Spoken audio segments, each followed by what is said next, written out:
take part in the project because I'd not done anything with Blesma in the past, and it just seemed like a really good activity to do, and I'd never skydived before. I can see the changes getting changed by the mile sometimes. I can hear the voices trying to tell me that forever never cold. I was born here and I'll die here. Okay, then, so how did this project all come about then? Well, I served 14 years in the military, various tours of Afghanistan, and I saw a lot of personal friends get injured. But also I had a really big passion of skydiving. I did a lot of competition skydiving as well. Now back in 2011, myself and Alana O'Sullivan came up with this idea that we could try and combine the two together and get this going. And like for Alana, she did a lot of behind the scenes stuff, a lot of writing, all that sort of stuff that you don't want to really do in a project, but she did really well and got the project off the ground. And then eventually we approached Blesma, and they basically said, yes, we would like to help you out in this project and be kind of like the first charity to be leading the way. And now 3 years later down the line, obviously you can see the results of training up injured service personnel. Wait till you're announced. We've not yet lost all our graces. The hounds will stay in chains. Look upon your greatness and she'll send the call out, send the call out, send the call out, send the call out, send the call out, send the call out, send the call out, send the call out, send the call out, send the call out, send the call out, send the call out, send the call out, send the call out, send. Call the ladies out, they're in their finery. 100 jewels on throats, 100 jewels between teeth. Now bring my book. One thing people need to understand about this is you can't tell them no. They will do better than any able person would do, because they've overcome so much more than any able person has ever gone through before. And on the first year of doing the project, somebody said, there's nothing you can't do that I can't do. It just takes me a little bit longer to learn how to do it. And I think that's true. And that's what makes their path to their level of achievement even greater, because they really have earned it. Call the ladies out, they're in their finery. 100 jewels on throats, 100 jewels between teeth. Now bring my boys in, their skin in craters like the moon. The moon we love like a brother, while he glows through the room. Dancing around the lies we tell, dancing around big eyes as well. Even the comatose, they don't dance and tell. We live in cities you'll never see on screen. Not very pretty, but we sure know how to run free. Living in ruins of a palace within my dreams. And you know, we're on each other's team. I'm kinda over getting told to throw my hands up in the air. So there. So all the cups got broke, shards beneath our feet, but it wasn't my fault. And everyone's competing for a love they won't receive, 'cause what this palace wants is release. We live in cities you'll never see on screen. Not very pretty, but we sure know how to run free. Living in ruins of a palace within my dreams. And you know, we're on each other's team. I'm kinda over getting told to throw my hands up in the air. So there. I'm kinda older than I was when I rebelled without a care. So there. We live in cities you'll never see on screen. Not very pretty, but we sure know how to run free. I've had instructors, Dean Smith, And currently at the moment, other two instructors that we've got on the project is Kim Myers and Andy Myers. And they've been helping out, and really valuable instructors with this project, and people that have wanted to stick their head above the parapet and go forward with this project, because right at the start there was a lot of naysayers who really didn't want to help us out, and they were quite negative about the project, that it was going to injure or hurt people. But that will happen in any sport if you're able-bodied or if you're an amputee. So I know that there's been a lot of individual amputee skydivers that have come across, but no one's ever done it as a collective, as a group, and no one really wanted to put their name against it and go, look, I'm happy to do this, I put my name on it, and if anything goes wrong, I'll take responsibility.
I'm Kim, I'm one of the instructors on the Blesma Trans4mers project, and I've been involved from the start with the selection of this year's students.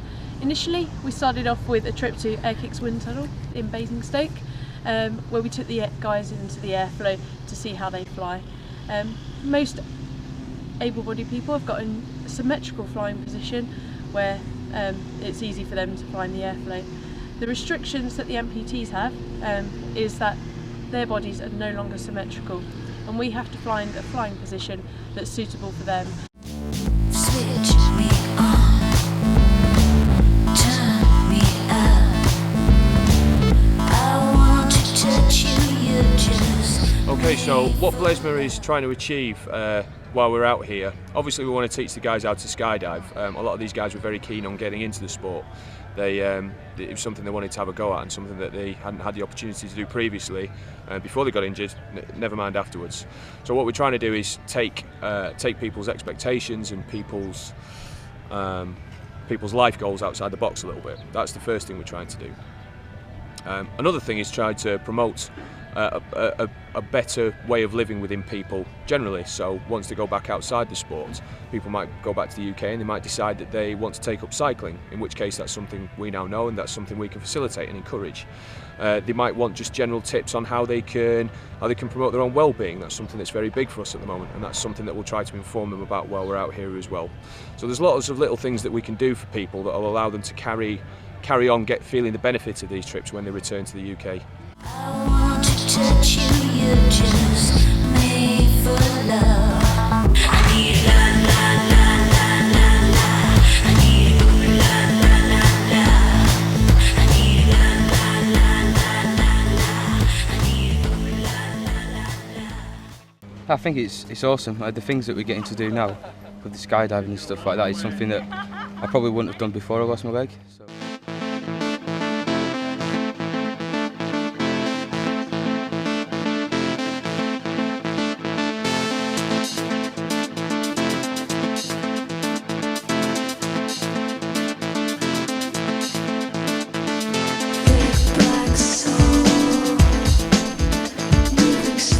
Obviously initially, just until I was getting bearings with the ground and stuff like that, I was obviously coming in on my bum and kind of sliding it in.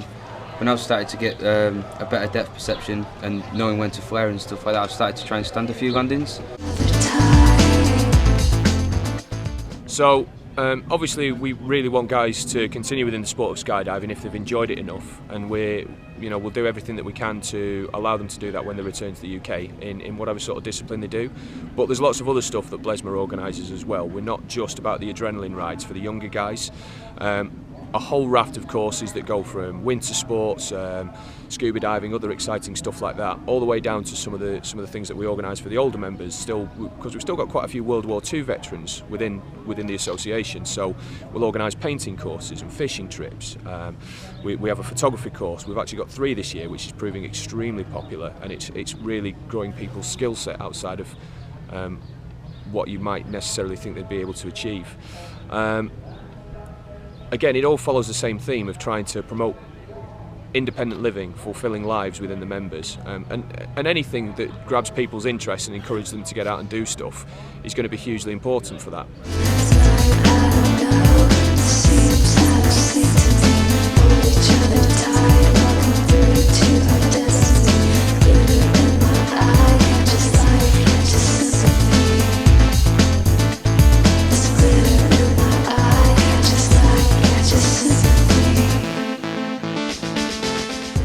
What's it feel like in free fall? It's amazing. It's you can't explain it. You have to experience it yourself to understand it. Really, it's the best answer I can give that.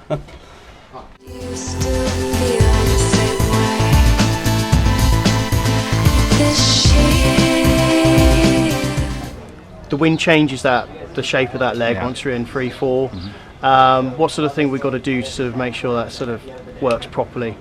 Well, as an above-knee prosthetic user, as you say, the wind does fold it over and we have no control over it, unlike some of the below knees. So we've managed to come up with a couple of ideas.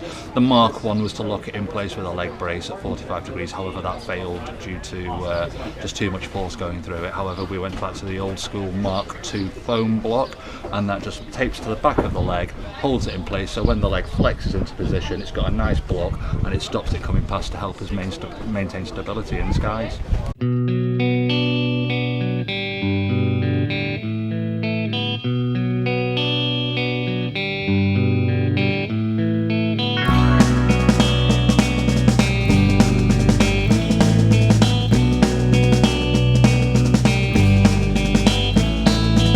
Well, I took a walk around the world to ease my troubled mind. I left my body lying somewhere in the sands of time. But I watched the world float to the dark side of the moon. I feel there's nothing I can do. Yeah.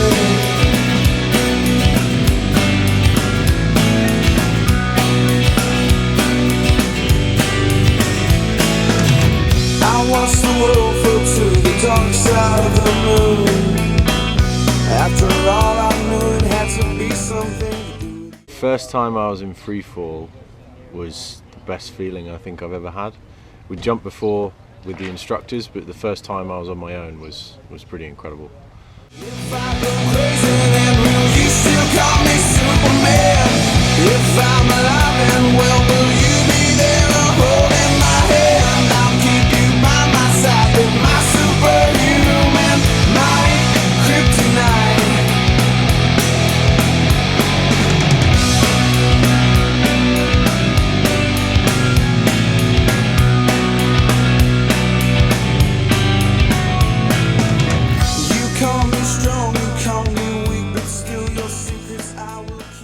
What this project has meant for me, it's been absolutely brilliant just to see the guys come across and really push themselves, because they have come across a lot of hurdles how to fly individually, because they're not all symmetrical, and with the airflow and all that, you've got to be try and be symmetrical, and just to see like each and individual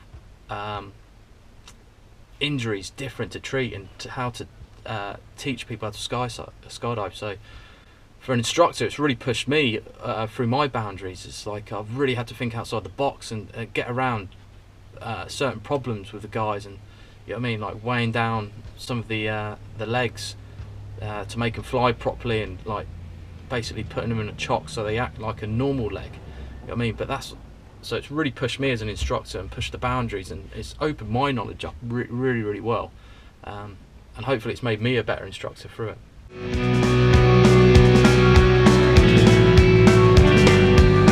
If I go crazy, then will you still call me Superman? If I'm alive and well, will you be there holding my hand? I'll keep you by my side with my superhuman, my kryptonite. Yeah!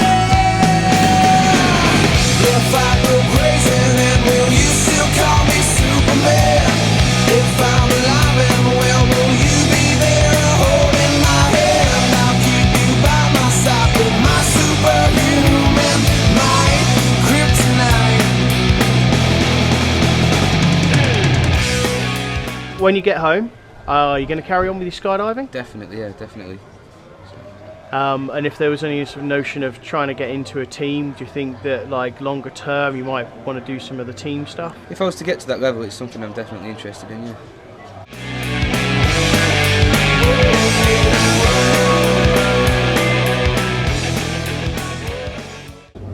I thought it was amazing, really. I was like well interested in the project, and I was up for doing it.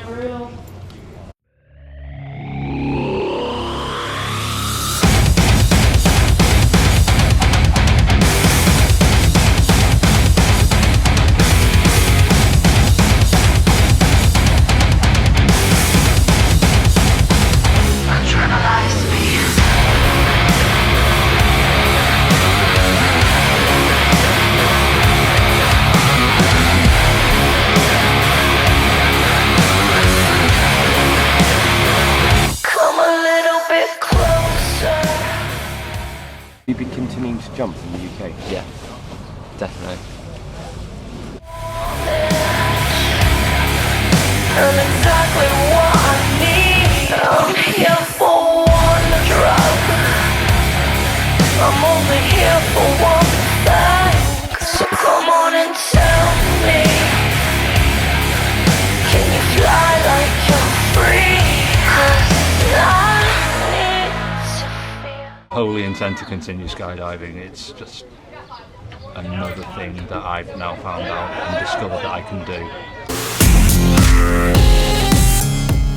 From the experience here, it's amazing how everyone's been. Everyone just thinks we're all amazing for doing it. They can't believe we're all jumping because we've lost limbs and stuff. Yeah, overly, megally friendly. Like everyone's just well up for it.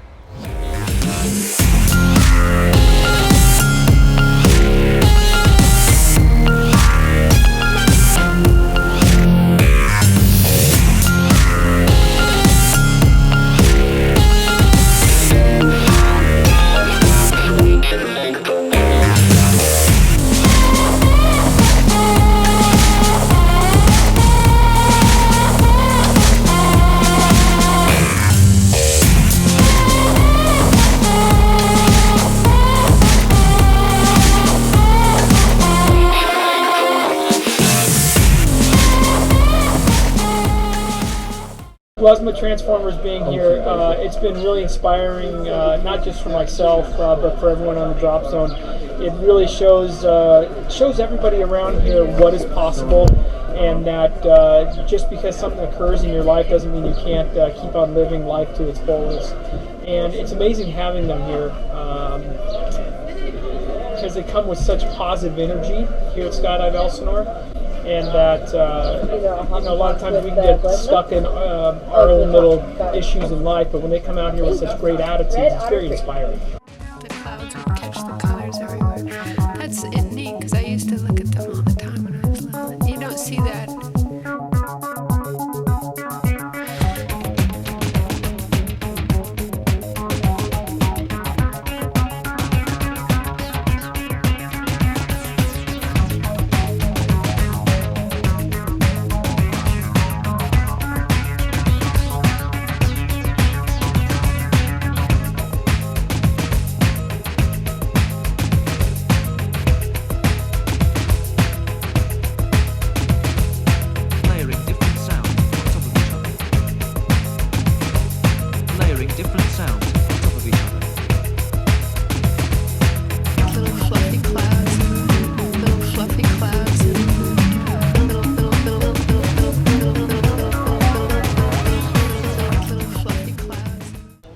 First landing went really well actually. The rest have been pretty diabolical, but we're just getting better and better over time, so it's all good.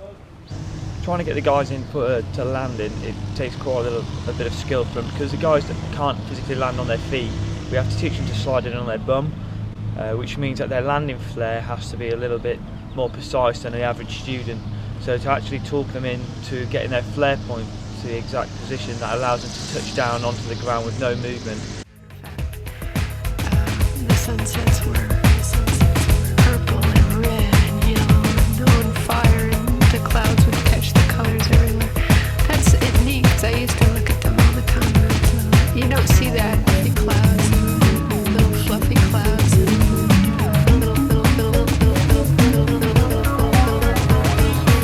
little fluffy clouds, little fluffy clouds.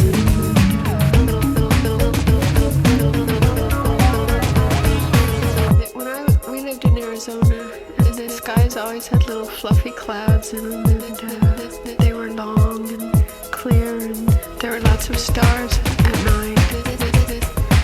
And when it would rain, it would all turn. They were beautiful, the most beautiful skies, as a matter of fact. The sunsets were purple and red and yellow and on fire, and the clouds would catch the colors everywhere. That's neat, because I used to look at them all the time when I was little. You don't see that. You might still see them in the desert.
What about exiting from the aeroplane? That's definitely a lot easier than I thought it would be. From the start, when you're jumping up with instructors, it's a bit awkward on prosthetics, getting side onto the door and holding on, but no, once we were all stable in the air, the dive exits, they're amazing, they're good fun, and you just arch. It's easy to get stable, you've just got to arch.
What's your favourite manoeuvre when you're in free fall? I think after today, I like the backflip and tracking. I don't have one.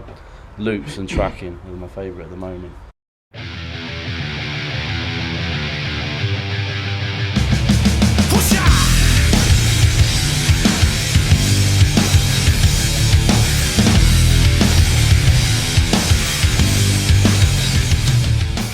At the moment, once you've passed this, what it means to you is you can go to a drop zone, you can jump on your own. But the fun is really there when you're jumping with your friend. So the next progression for the lads is to take part in FS1. This is formation skydiving one, and this allows them to actually jump out of the airplane with other people, but most importantly with their friends, and that's what will keep them in the sport as they continue to enjoy their skydiving careers.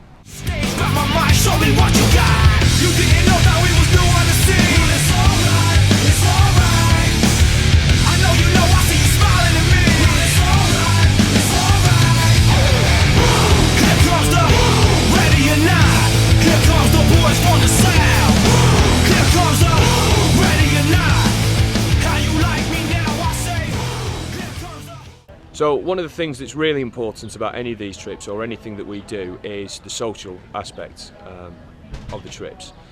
It's during everyday life, there's not much chance that Limbless veterans are going to get to interact with each other. They're not necessarily going to know people in the local area. There might not be anyone in the local area that they can talk to about their experiences or the problems they're having.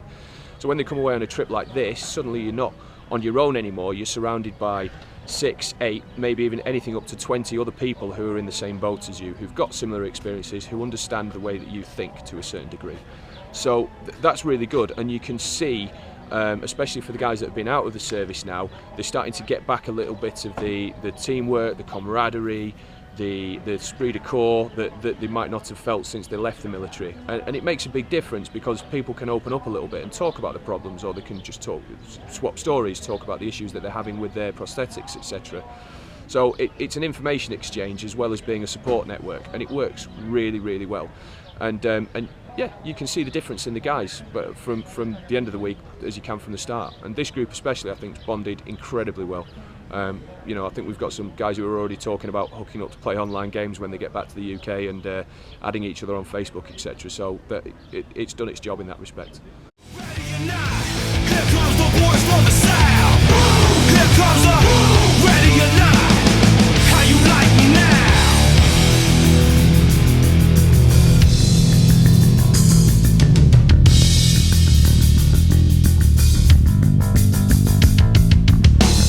Is that all you got? I'll take your best shot. Is that all you got? I'll take your best shot. Is that all you got? I'll take your best shot. Is that all you got? I'll take your best shot. Is that all you got? I'll take your... I think the only thing that's changed for me really is my confidence. You know, throwing yourself out of a plane. I'm still scared of it. I'm 14 jumps in, and it's just getting easier and easier every time we do it, and I've just got more and more confidence. For me, I'd really like to see at a national level, or almost at a world level, a group of amputee skydivers holding that gold medal up, who've started from the journey of an AFF student all the way through to becoming on a podium place. Now that's where I'd really like the project to be going towards the end of, like, in the next couple of years, and hopefully further down the line I'd like to see like more amputee instructors, so they're kind of coming out here and they're self-teaching themselves, so I can step out of it and just watch them teach themselves, and basically so the project is contained within itself and it's all run by fully like amputees. For me that would be an absolute brilliant, and for me to turn around and like kind of like at the end of my skydiving career and just put my stamp on it and said, yeah, I started that.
Can't ever be, as they say, afraid to fail or be paralysed by the fear of failure.